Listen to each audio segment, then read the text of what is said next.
श्रेया आज घर पे है, उसको देखने एक लड़का आ रहा है शादी के लिए। उन्हें मेरी फीलिंग्स की कोई कदर ही नहीं है। क्या? ये जो लेटर मैं लिख रहा हूँ ये आपको श्रेया तक पहुँचाना है। मेरा वो लेटर पढ़ा, तुमने जवाब नहीं दिया। कौन सा लेटर सर? यार मैंने श्रेया को वो लेटर नहीं दिया यार। तुमने तुमसे कहा कि तुमने उसे वो लेटर दे दिया? हाँ। मुंह मीठा कीजिए। इस खुशी में श्रेया और सिद्धार्थ की शादी पक्की हो गई।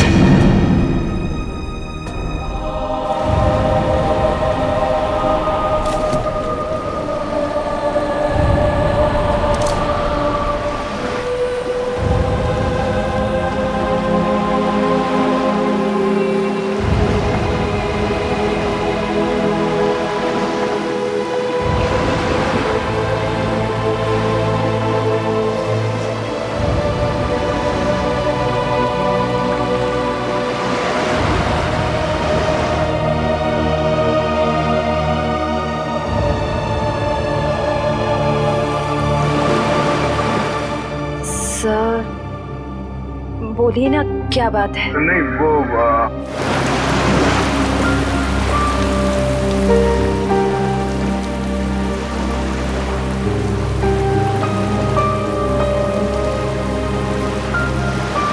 श्रेया और सिद्धार्थ की शादी पक्की हो गई।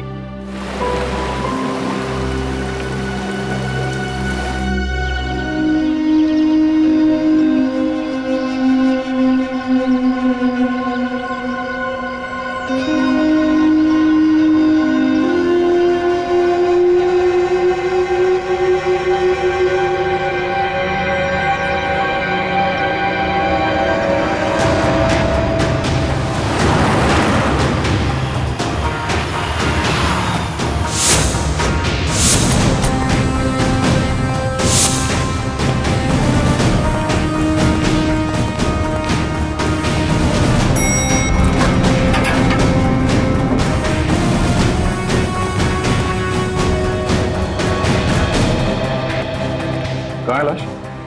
सर वो इस कैबिन में।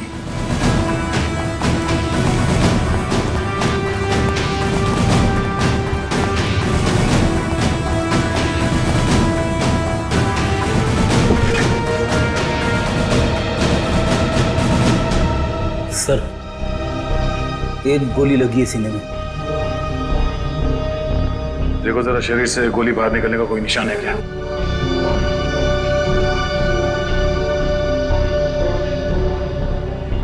नहीं सर, कोई एग्जिट वोल नहीं है। गोली बाहर निकलने का कोई जख्म नहीं है।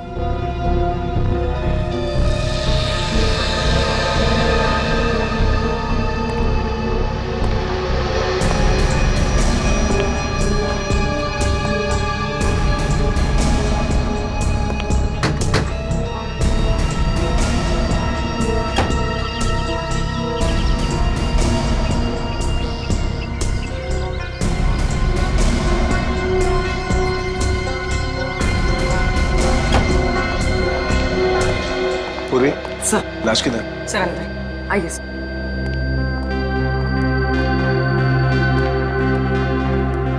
आए दे। क्या बात है? तुम्हारा खास दोस्त कहाँ है? अभिजीत? इस आदमी के शरीर में गोली लगी है और कोई एग्जिट वुंड नहीं है। ठीक है सर, कमरे को अच्छी तरह से चेक करो। Excuse me. हाँ प्लीज प्लीज।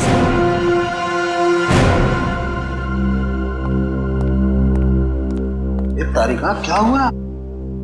ये तो एकदम उखड़ गया था। कुछ गलत तो नहीं कह दिया मैंने?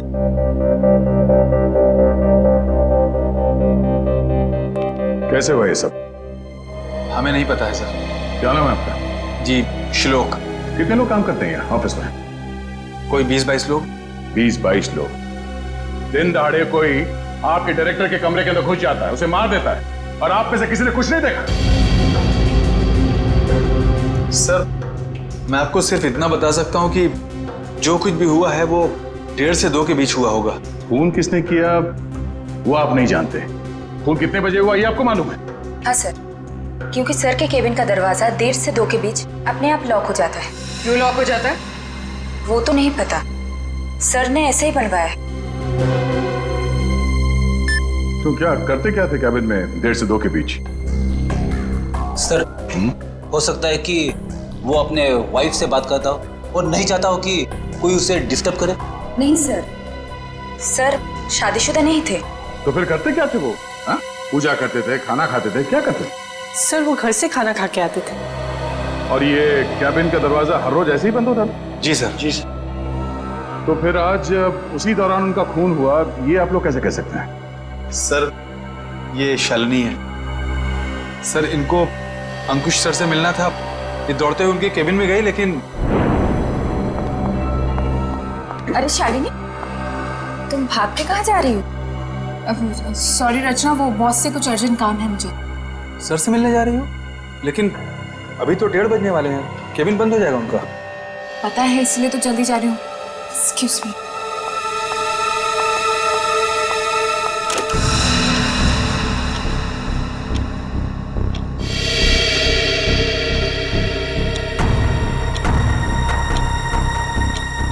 अब और आधा घंटा वेट करना पड़ेगा।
क्या हो गया बॉस को?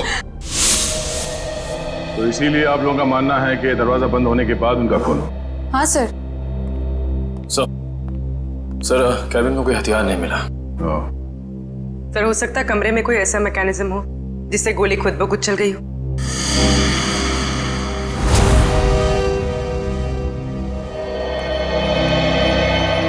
डॉक्टर साहब, ये खूनी कहाँ खड़ा होगा जब उसने गोली चलाई? ये देखो, यहाँ टेबल पर खून के छींटे पड़े हुए हैं। इसका मतलब साफ है, खूनी वहां खड़ा था जब तुम खड़े हो। और ये अंकुश यहाँ था।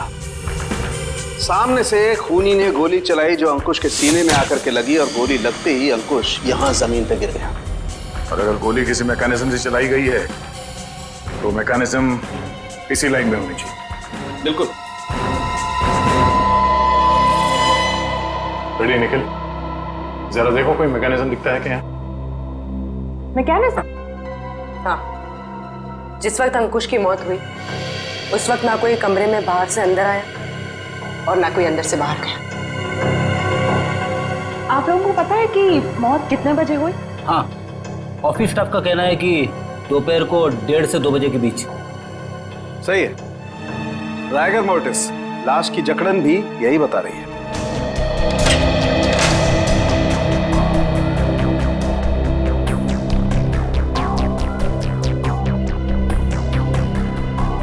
सर यहाँ तो कोई मैकेनिज्म दिख नहीं रहा। सर यहाँ भी ऐसी कोई चीज दिखाई दे नहीं रही है। कमरे में कोई आया नहीं और कोई मैकेनिज्म भी नहीं है, तो फिर इस आदमी को गोली लगी कैसे? कि ऐसा तो नहीं कि ये दरवाजा लॉक होने से पहले इसे गोली लगी? एक बात बताइए, आप में से किसी ने ये दरवाजा बंद होने से पहले अंकुश को जिंदा देखा था? No sir. नहीं सर। ठीक है, एक काम करो, शुरू से बताओ जब आपके बॉस अंकुश यहाँ इस ऑफिस में आए। सर वो बहुत परेशान थे और उन्होंने कृतिका को अपने केबिन में बुलाया। Okay sir, okay. रचना, क्या हुआ? बॉस बहुत ज्यादा गुस्से में है, कृतिका को अंदर बुलाया है।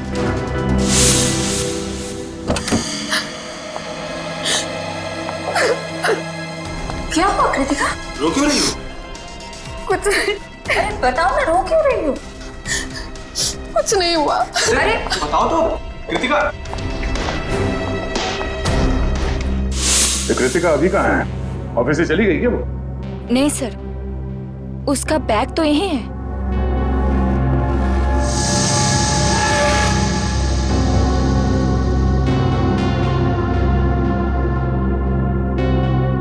जब कृतिका कैबिन से बाहर निकली तब अंकुश जिंदा था?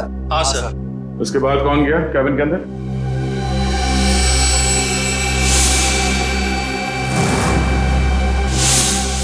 देखिए, हम एक सवाल 2 बार नहीं पूछेंगे आप लोगों से।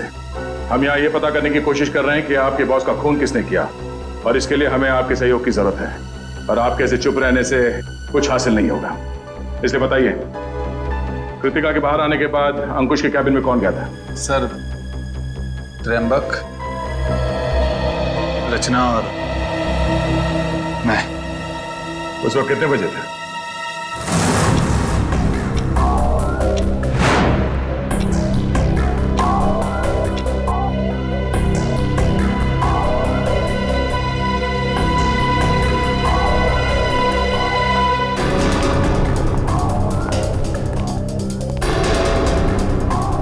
सर, क्या हुआ? आपने हमें बुलाया? ये पूछो क्या नहीं हुआ है। क्या सर, क्या नहीं हुआ? ईमानदारी नहीं हुई, वफादारी नहीं हुई। सर, हम कुछ समझे नहीं। देखो, तुम तीनों बहुत मुश्किल में हो। मुश्किल में? हाँ, मुझे ये पता चला है कि तुम तीनों में से कोई एक हमारे डिजाइन कॉम्पिटिटर्स को बेच रहा है। नहीं सर, हम ऐसा नहीं कर सकते। हाँ सर, मुझे तो ये भी नहीं पता कि हमारे कंपटीटर्स है कौन। मेरे पास सबूत है और मैं तुम तीनों को जेल भिजवा सकता हूं, लेकिन मैं ऐसा नहीं करूंगा। चुपचाप शाम के 5 बजे तक मुझे बता दो वो आदमी कौन है। हाँ, उसकी नौकरी तो नहीं रहेगी, लेकिन उसे मैं जेल जाने से जरूर बचा लूंगा। लेकिन सर, हम लोग। मेरे पास ज्यादा समय नहीं, जितना मैंने कहा है उतना करो। तो कोई कंपनी के सीक्रेट्स बेच रहा था? हाँ? सर, अंकुश जरूर भड़का होगा इस धोखे से। कोई भी भड़केगा।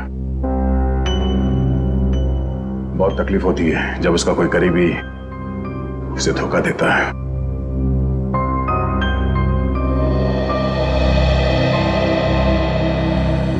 तुम तीनों में से कोई एक धोखेबाज है, वरना अंकुश सिर्फ तुम तीनों से पूछताछ क्यों करेगा इस बारे में? सर, हम बेकसूर हैं। कोई हमें फंसाने की कोशिश कर रहा है। तुम लोगों ने ही मारा अंकुश को, और अब ये बेकसूर होने का नाटक कर रहे हो। नहीं सर, हम सच कह रहे हैं। अच्छा, वो तो हम पता लगा ही लेंगे कि क्या है सच और क्या है झूठ। तुम कितने बजे अंकुश के कैबिन से बाहर गए थे? सर, यही कोई 1:15 हो रहा होगा। और वो जिंदा थे जब तुम बाहर आई? हाँ मैम। जी, तो उसके बाद कौन गया था कैबिन में? सर, मुझे पता नहीं है। मैंने किसी को जाते हुए नहीं देखा सर। मैंने भी किसी को अंदर जाते हुए नहीं देखा। सबका जवाब एक ही है। सर, समझ में नहीं आ रहा है कौन सच बोल रहा है और कौन झूठ। सर, एक खूनी जो कोई भी है, सर इन तीनों के बाहर आने के बाद दरवाजा लॉक होने से पहले अंकुश के कैबिन में घुसा होगा, और अंकुश का खून करने के बाद शालिनी के आने से पहले निकल गया होगा। खूनी कौन हो सकता है? तो कमरे के अंदर घुसा और किसी ने उसे आते जाते नहीं देखा। अंकुश के कमरे से बाहर निकलने के बाद तुम तीनों कहाँ थे? सर, हम कॉन्फ्रेंस रूम की तरफ चले गए थे ये झूठे लगे इल्जाम के बारे में बात करने के लिए, लेकिन थोड़ी देर के बाद जब हम बाहर लंच के लिए आए तो देखा शालिनी अंकुश जी के रूम की तरफ जा रही थी। 1:15 से लेके शालिनी के कमरे के बाहर आने तक किसी ने किसी को कमरे के अंदर जाते हुए देखा? सर, हमने ध्यान नहीं दिया क्योंकि कृतिका ही ये सब देखती थी। ये कृतिका है कहाँ? पता नहीं सर, बहुत टाइम से आपने उसे देखा नहीं। पुलिस देखो, जब तक कृतिका नहीं मिल जाती कुछ पता नहीं चलेगा। आप लोग सीसीटीवी कैमरा की फुटेज क्यों नहीं देखते? उसमें पता चल जाएगा। तुम कौन हो? जी मैं सुमित, कृतिका का बॉयफ्रेंड। और ये सीसीटीवी कैमरा के बारे में क्या बता रहे हो? कृतिका ने मुझे बताया था कि बॉस ने स्टाफ पे नजर रखने के लिए उसके डेस्क पे एक सीक्रेट कैमरा लगा रखा था। खुफिया कैमरा?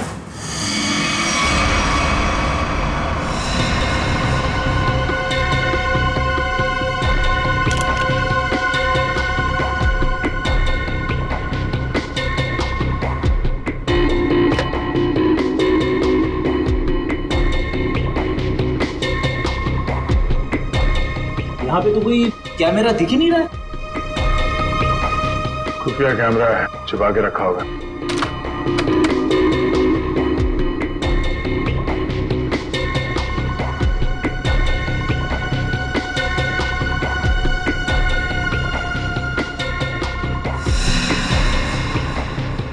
ये देखो, लाफिंग बुद्धा की आंखों में कैमरा है। निखिल, पता करो इसका रिसीवर कहाँ है।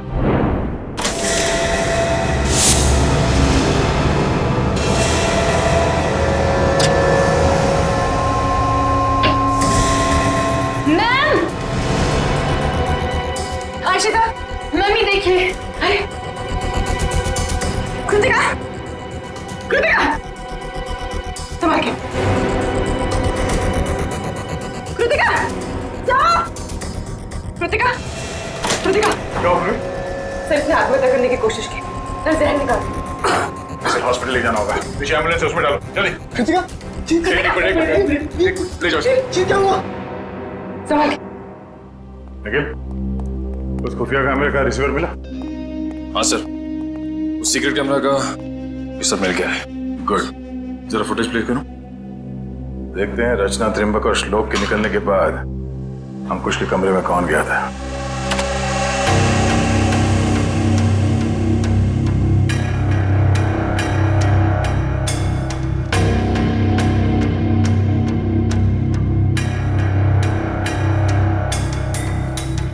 उन तीनों ने कृतिका के बारे में जो कहा था वो तो सही निकला। अब आगे देखते हैं।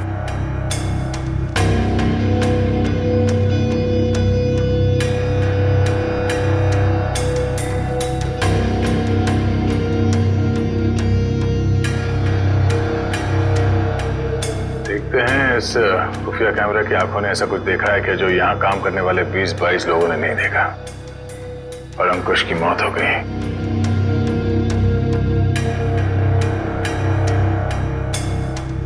एक मिनट रुको सर, ये आदमी कौन है? क्लियर, फॉरवर्ड करो सर। बस इसका चेहरा तो ठीक से दिख ही नहीं रहा है। ये आदमी कैबिन के अंदर गया एक 20 को, बाहर निकला एक 25 को, और बड़ी हड़बड़ाहट में निकला है बाहर। निकल, एक काम करो, ऑफिस के स्टाफ मेंबर्स को बुलाओ, और हाँ, उस वॉचमैन को भी लेके आओ अंदर।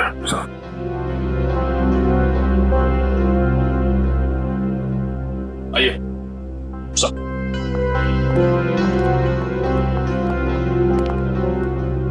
देखिए, इस आदमी को पहचानते हैं हम? नहीं सर, हमने इन्हें कभी ऑफिस में नहीं देखा। तुम? नहीं सर, इससे पहले मैंने कभी इसे देखा नहीं। श्लोक? नहीं सर, मैंने भी इसे नहीं देखा।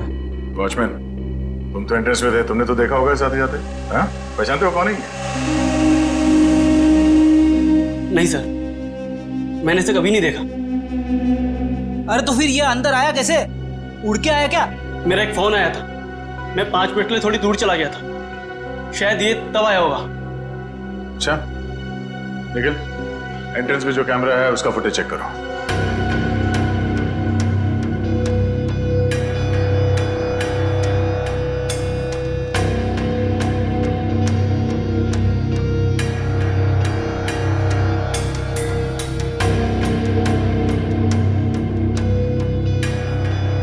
एक मिनट इस फ्रेम को फ्रीज करो। ये सुमित, कृतिका तुम्हें कुछ नहीं होगा, जल्दी चलो। आई, तुम्हें कुछ नहीं होगा कृतिका, तुम ठीक हो जाओगे। संभल के।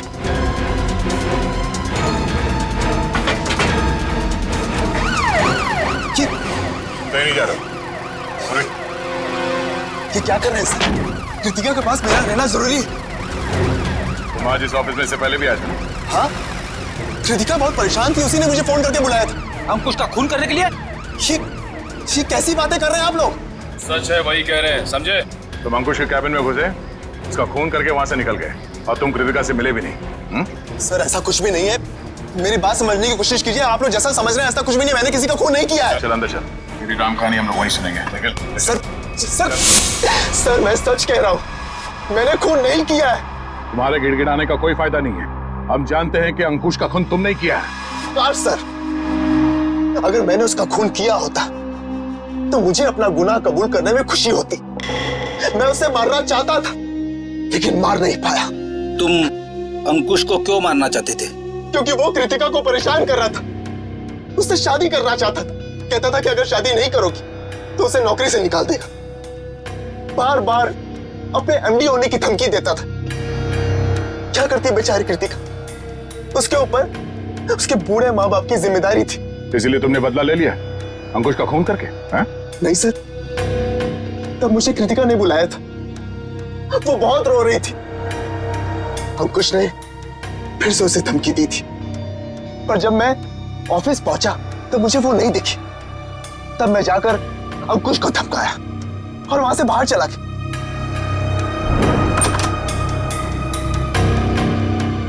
कौन हो तुम?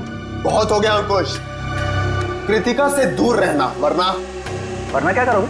जान से मार दूंगा तुझे।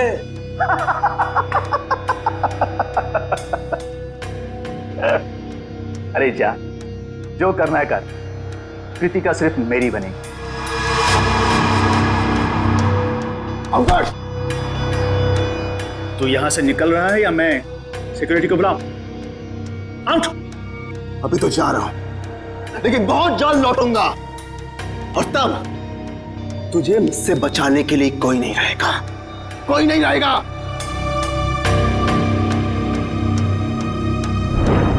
हमारे पास सबूत है, तुम 1:20 में अंकुश के कमरे के अंदर गए थे और ठीक 1:25 को बाहर निकले थे। क्यों? फिर भी मैं बार बार यही कहूंगा कि मैंने खून नहीं किया है।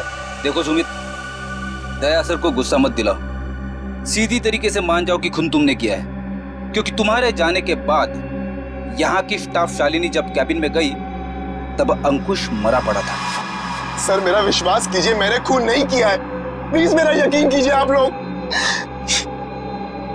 याद देखो। सर, गन पाउडर की स्मेल, स्प्रे देना। एक मिनट,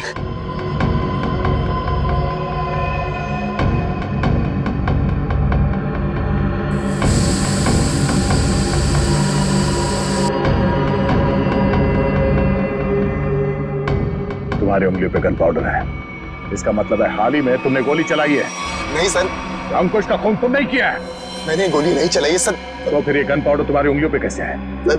सर प्लीज सर, मेरा विश्वास। गन पाउडर कैसे आया तुम्हारे हाथ पे? सर वो मेरे पास मेरी अपनी गन, उससे गलती से चल गई थी जब मैं आज अपने घर पर था। तुम्हारे पास अपनी गन है? लाइसेंस है? हाँ? नहीं। तो गैर कानूनी तरीके से गन रखी थी तुमने? हाँ? सिर्फ और सिर्फ अंकुश को मारने के लिए। अगर आज उससे कोई नहीं मारता तो मैं शायद उसे जरूर मार देता। तो गन कहाँ रखी है तुमने? बाहर फ्लावर पॉट पे। गन को बाहर क्यों छोड़ा तूने? हाँ? क्योंकि कृतिका ने मुझे कसम दी थी कि मैं अपने साथ गन अंदर लेकर ना आऊं, वरना गुस्से में मैं कहीं उसके बॉस को मार ना दूं, इसलिए बाहर छोड़ दी। चल दिखा वो गन कहाँ है।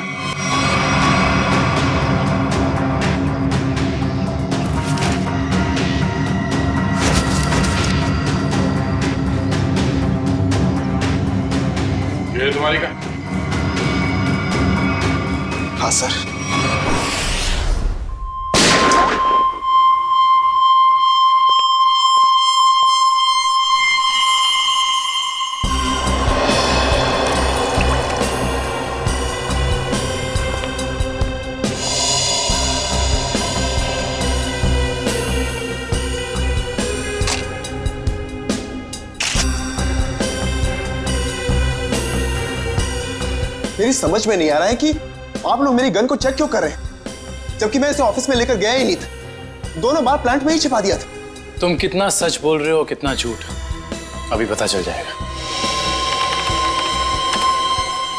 भैया तो मैच होती। ये गोली और अंकुश के शरीर में जो गोली मिली है वो गोली दोनों मैच होती है। इसका मतलब साफ है अंकुश को इसी गन से गोली मारी गई है। अब बोलो, तो तुमने दोनों बार ये गन ऑफिस के बाहर वाले गमले में छुपा दी थी? सर मैं आपसे बार बार कह रहा हूं कि मैंने अंकुश को नहीं मारा। जब मैं उसके कैबिन से बाहर निकल रहा था तो वो जिंदा था। जरूर मुझे कोई फंसाने की कोशिश कर रहा है। तो मतलब तुम्हारी गन अपने आप गमले से बाहर आई, अंकुश जी को गोली मारी और फिर आके गमले में छुप गई।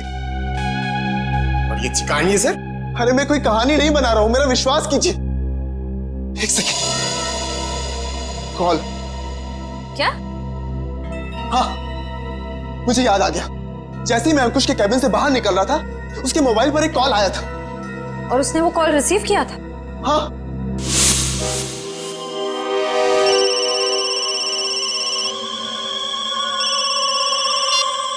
हाँ बोल।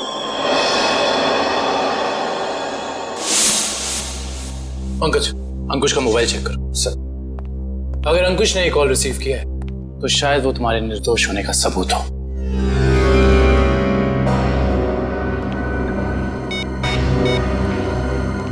सर, अंकुश को 1:25 पे कॉल आया था सर, और 7 मिनट तक कॉल चली।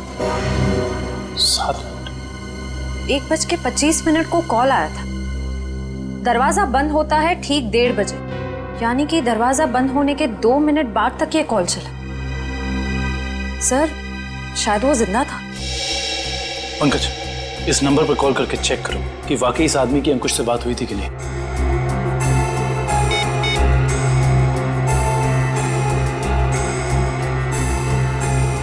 अंकुश नहीं, मैं सीआईडी ऑफिसर पंकज बोल रहा हूँ। अच्छा एक बात बताइए, आपने आज अंकुश को फोन कॉल किया था? आपकी बात हुई थी उससे? अच्छा, लगभग कितने मिनट तक बात हुई थी? 5 से 7 मिनट। अच्छा ठीक है, थैंक यू वेरी मच। नहीं, कोई टेंशन। सर, 7 मिनट तक बात हुई थी सर। देखा सर, मैं सच कह रहा हूं, मैंने अंकुश को नहीं मारा है। इसका मतलब सुमित खूनी नहीं है। तो फिर खूनी कौन है? कहीं खूनी पहले से ही तो कैबिन में छुपकर नहीं बैठा था और दरवाजा लॉक होते ही उसने अंकुश को गोली मार दी और फिर वहां बैठकर इंतजार कर रहा था।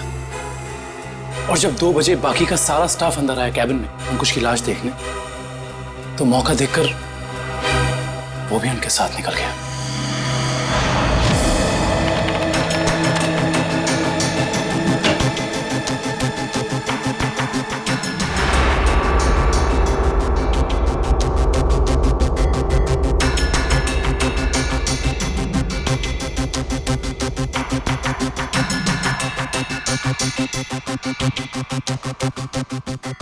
ये देखिए सर, शालिनी के चीखने के बाद जो 6 लोग कैबिन के अंदर आए थे वही 6 लोग कैबिन से बाहर गए।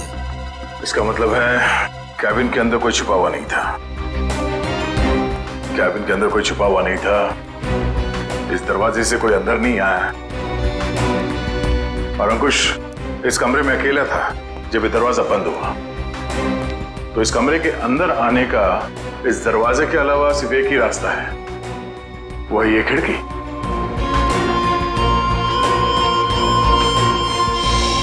मगर जब हम लोग इस कमरे के अंदर आए तो ये खिड़की अंदर से बंद थी।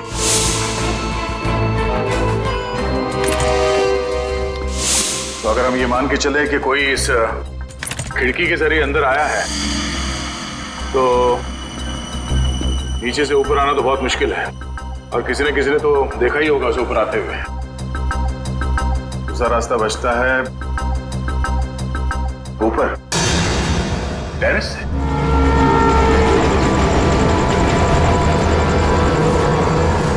जरा देखो आसपास, अगर वो खूनी अंकुश के कैबिन में यहाँ टेरेस से गया है तो उसने रस्सी या हार्नेस का इस्तेमाल किया होगा, और अगर ऐसा है तो यहाँ लेज पे कोई ना कोई निशान जरूर होना चाहिए।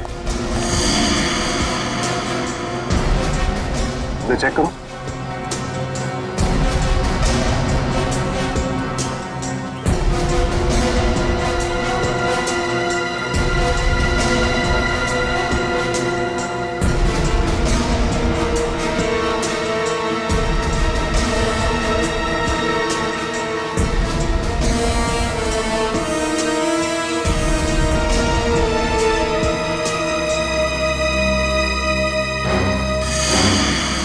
ये देखो, यहाँ पर निशान है। ये निशान, उसने रस्सी को यहां से बांधा और यहां से नीचे उतरा। क्योंकि ठीक नीचे यहाँ पे अंकुश का ऑफिस है। और फिर रस्सी सपोर्ट के लिए शायद वहां उस पे बांधा होगा। ये देखो, रस्सी के घिसने का निशान है यहाँ पे। इसका मतलब है उसने रस्सी यहाँ इस पाइप पे बांधा और वहां से नीचे अंकुश के कैबिन में गया। कमाल है सर, खूनी इतना कुछ करता रहा लेकिन किसी ने उसे देखा तक नहीं। खूनी ने जिस तरीके से मेहनत की है खून करने के लिए, उससे तो साफ साफ दिख रहा है सर, उसके दिल में कितनी नफरत भरी पड़ी थी अंकुश के लिए। ये पता करना पड़ेगा कि वो है कौन जिसे अंकुश से इतनी नफरत थी, और उसे ये भी पता था कि अंकुश के कैबिन का दरवाजा 1:30 से 2 बजे के बीच बंद होता है। वो ना हो ये कोई ऑफिस का ही आदमी है।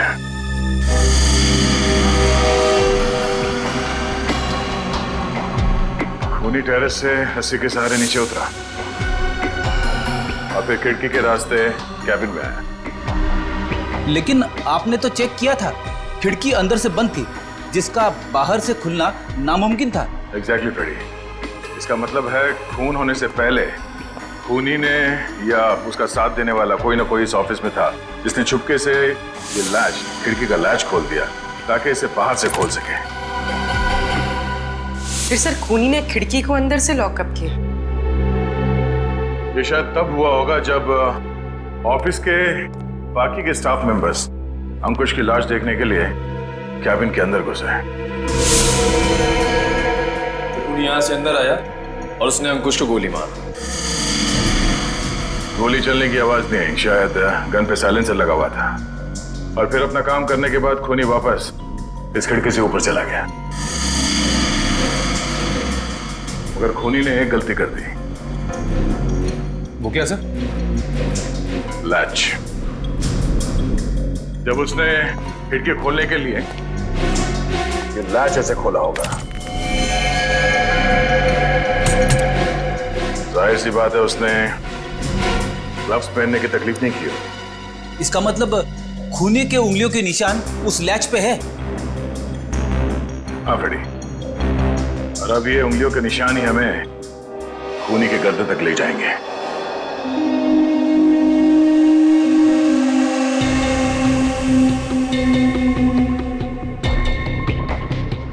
सर आप लोग हम पर शक कर रहे हैं? हाँ, क्योंकि खूनी आप लोगों में से कोई है। ये क्या कह रहे हैं आप सर? सही कह रहे हैं, थोड़ा इंतजार करो। उस खिड़की के लैच पे जो उंगलियों के निशान मिले हैं, अगर वो आप में से किसी के फिंगरप्रिंट्स के साथ मैच होते हैं तो पता चल जाएगा कि अंकुश का खूनी कौन है।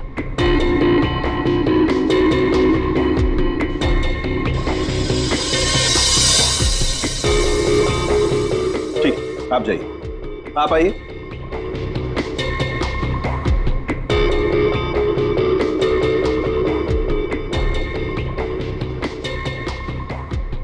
ठीक, जाइए।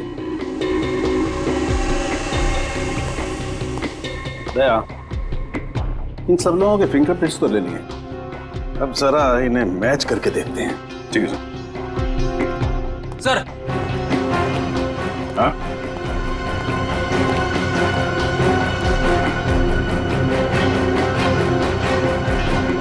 खूनी ने टेरेस से नीचे उतरने के लिए जिस रस्सी का इस्तेमाल किया था, वो रस्सी कहीं मिल नहीं रही है। अच्छा, रेडी? वो रस्सी यहाँ ऑफिस में होनी चाहिए। ढूंढो, देखो कहाँ है वो रस्सी। सबसे बड़ा सबूत है, इस फिंगरप्रिंट से भी ज्यादा बड़ा। अगर वो रस्सी मिल गई तो समझ लो खूनी अपने आप अपने हाथ आ जाएगा।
अरे भाई दया, क्या हुआ सर? डॉक्टर तारिका, केबिन में मिले फिंगरप्रिंट्स इनमें से किसी से मैच नहीं हो रहे। ये कैसे हो सकते डॉक्टर तारिका? इनमें से किसी न किसी के उंगलियों के निशान मैच होने चाहिए थे। आप लोगों से कोई गलती हो गई होगी। नहीं यार दया, ऐसा नहीं है, हमसे कोई गलती नहीं। हो सकता है दया इनमें से कोई खूनी नहीं होगा, तो खूनी नहीं होगा तो फिंगरप्रिंट्स कैसे मैच होंगे? हो सकता है इस बार गलती आप लोगों से होगी। नहीं, मैं सही हूं और मैं साबित भी कर सकता हूं। खूनी इन्हीं में से कोई है और वो खुद ब खुद सामने आएगा।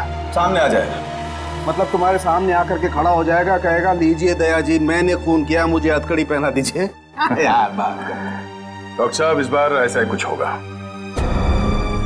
डॉक्टर साहब ने आप लोगों के हाथ पे एक केमिकल लगाया था। वो केमिकल रिएक्ट करेगा और वो केमिकल तब रिएक्ट करेगा जब आप में से जो खूनी है वो ऊपर टेरेस पे जाके पानी के टैंक के अंदर से वो रस्सी निकालेगा। वो रस्सी हमें तब मिल गई थी जब पहली बार हम लोग छत पे गए थे।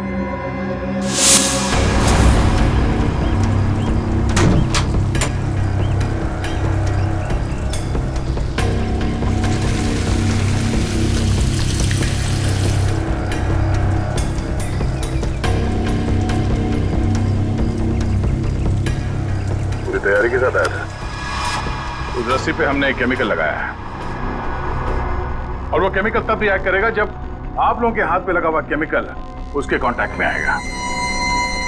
आप लोगों के हाथ चमकने लगेंगे अंधेरे में। Lights off.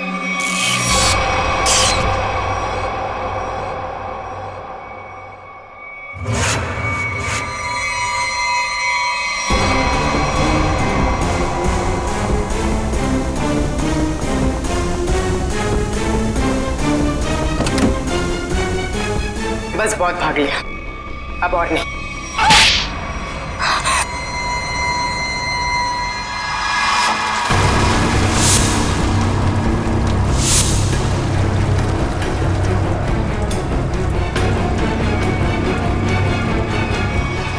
तुमने अंकुश को क्यों मारा? तुम ही कंपनी के सीक्रेट्स बेच रही थी ना? और जब अंकुश तुम तीनों से पूछताछ कर रहा था, तुम जानती थी कि तुम्हें उससे छुटकारा पाना है। हाँ? मैं बहुत पहले से ही जानती थी कि मैं पकड़ी जा सकती, इसलिए मैंने प्लान बना के रखा था कि जब भी मौका मिलेगा मैं अंकुश को मार दूंगी। तो तुमने अपने प्लान में सुमित को कैसे फंसाया और क्यों फंसाया? उसने क्या बिगाड़ा था तुम्हारा? मेरी सबसे अच्छी सहेली को मुझसे दूर कर दिया था। मैं और कृतिका अच्छे दोस्त हुआ करते थे, लेकिन जब से सुमित उसकी जिंदगी में आया था तब से कृतिका उसकी बातें करती रहती थी। सुमित ऐसा है, सुमित वैसा है, सुमित ने ये किया, सुमित ने वो किया, सुमित सुमित सुमित। इस सुमित से मुझे नफरत होने लगी थी। दिन रात उसके साथ फोन पे लगी रहती थी। इस सुमित के चक्कर में वो मुझे भूल गई थी। और आज सर के केबिन से निकलने के बाद कृतिका ने जब सुमित को फोन करके बताया कि गन को कहीं छिपा देना, मैं अपनी सहेली को मैं वापस पाना चाहती थी। और यही सही मौका था सुमित को फंसाने का। इसलिए तुमने अंकुश को मारने के बाद अपनी गन सुमित के गन के साथ बदल दी, और अंकुश के शरीर पे जो गोली मिली वो उस गन के साथ मैच हो गई, जिसकी वजह से सुमित फंस गया।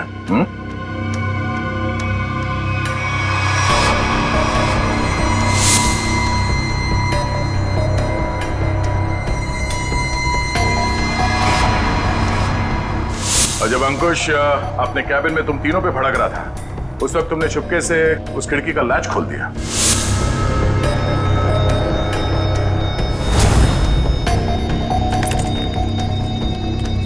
और तुमने मौका पाके विंडो का लैच तब लॉक किया जब सब अंकुश की डेड बॉडी देख रहे थे, है ना?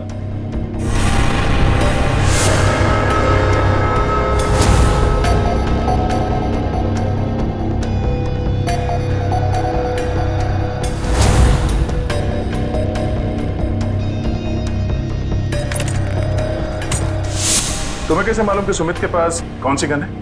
कृतिका ने मुझे एक बार बताया था कि सुमित ने एक नई गन खरीदी है। ठीक वैसी गन मैंने भी खरीदी। और आज जब सुमित दोबारा ऑफिस में आया तो मुझे पता था कि वो गन फिर से कहीं बाहर रख के आया होगा। और मौका मिलते ही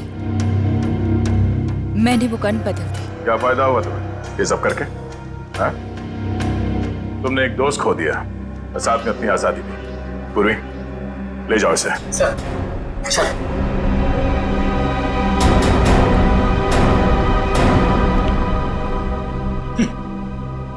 लोग भी दोस्ती में क्या क्या करते हैं सर। हाँ फ्रेडी, कुछ तो पीठ पे छुरा घोंपते हैं।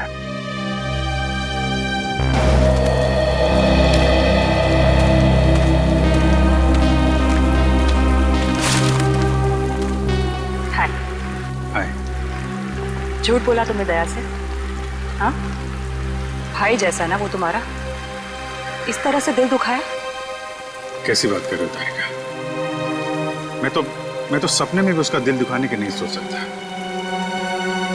उसको दुख ना हो इसलिए मैंने झूठ बोला। अभिजीत, झूठ के पैर नहीं होते, वो ज्यादा दूर तक चल नहीं सकता। तुम्हें दया को सब कुछ सच सच बता देना चाहिए था। बताया था मैंने सच उसे, कड़वा सच। मैं सिर्फ ये जानने आया था कि श्रेया ने उस लड़के को हाँ बोला है या नहीं। नहीं, वो हाँ बोल दिया श्रेया ने। लेकिन जब मैंने दया का चेहरा देखा, लगा जैसे किसी गोली ने उसके सीने को चीर दिया है।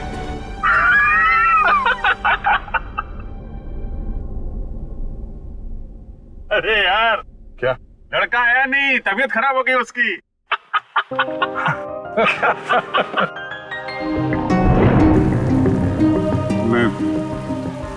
मैं दया को इस हालत में नहीं देख सका। मैंने बात पलट, मैंने कहा कि मजाक था। सिद्धार्थ का परिवार तो आया ही नहीं। मैं जानता हूं ये गलत है तारिका, लेकिन ये गलत उस समय मुझे सही लगा। और दया का इतना इंपॉर्टेंट लेटर श्रेया को ना देना, ये भी तुमको सही लगा? क्या लगता है तुम्हें कि मैं जानबूझ के ये सब कर रहा हूं? मैं नहीं चाहता दया और श्रेया एक हो। दुनिया मुझे कुछ भी कहे, मुझे कोई फर्क नहीं पड़ता, लेकिन तारिका तुम मुझे गलत समझ रही हो। बहुत दुख हुआ मुझे, बहुत दुख हुआ। गया था मैं श्रेया के घर वो लेटर लेके।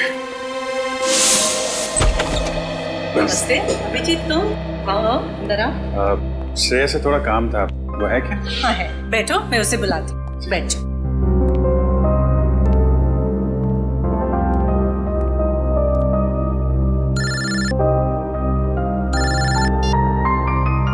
अरे भाई तुम्हारा ही काम करने आया हूँ यार। अरे भूल कैसे सकता हूँ, लेटर है मेरे पास, अभी दिया नहीं है। जैसे ही श्रेया आती है ये लेटर उसके हवाले कर दूंगा। हैं? अरे यार थोड़ा तो सब्र रखो यार। हाँ मैं करता हूँ। नमस्ते अंकल। अभिजीत, मैं तुम्हारे हाथ जोड़ता हूँ, तुम दया का कोई भी लेटर श्रेया को नहीं दोगे। लेकिन दया और श्रेया तो... मैं जानता हूँ दया और श्रेया कुछ कहते नहीं, लेकिन वो एक दूसरे के काफी करीब हैं। मगर मैं अब नहीं चाहता हूँ कि श्रेया अपना फैसला बदले। ये तो दोनों के साथ ज्यादती होगी। आप अभिजीत, मैं मजबूर हूँ। मैंने पिछले साल सिद्धार्थ के पिता से एक बड़ी रकम उधार ली थी, जो मेरे अलावा मेरे घर में कोई नहीं जानता। और अगर श्रेया ने इस शादी से इनकार किया तो वो लोग सारे पैसे वापस मांग सकते हैं, जो मैं अभी देने की स्थिति में नहीं हूँ। लेकिन अंकल ये तो श्रेया की जिंदगी का सवाल है। तो मैं क्या करूँ? इतने पैसे कहाँ से लाऊं? श्रेया की माँ को हार्ट प्रॉब्लम है। तुम लोगों की जरा सी गलती हमें प्रॉब्लम में डाल सकती है। देखिए अगर सिर्फ पैसे की बात है तो हम लोग मिलकर कोशिश कर सकते हैं। पैसा तो... नहीं, वो बात नहीं है। पैसे का इंतजाम हो चुका है, बस 1-1.5 महीने की बात। एक बार मैं उनके सारे पैसे लौटा दूं, उसके बाद तुम ये लेटर श्रेया को दे देना। लेकिन तब तक ये बात हम दोनों के बीच ही रहनी चाहिए, प्लीज। ये आपने बड़ी मुश्किल में डाल दिया। दया से कोई बात छुपाना इतना आसान नहीं है। अब ये बात ना मैं श्रेया को बता सकता हूँ और ना दया को। दया तो इस बारे में कुछ नहीं जानता। वो तो तुम्हें गलत समझ रहा है। इनफैक्ट नफरत करने लगा है वो तुमसे। जानता हूँ, वक्त ने गलतफहमी पैदा कर दी है, लेकिन ये भी जानता हूँ कि सही वक्त आने पर सब ठीक भी हो जाए।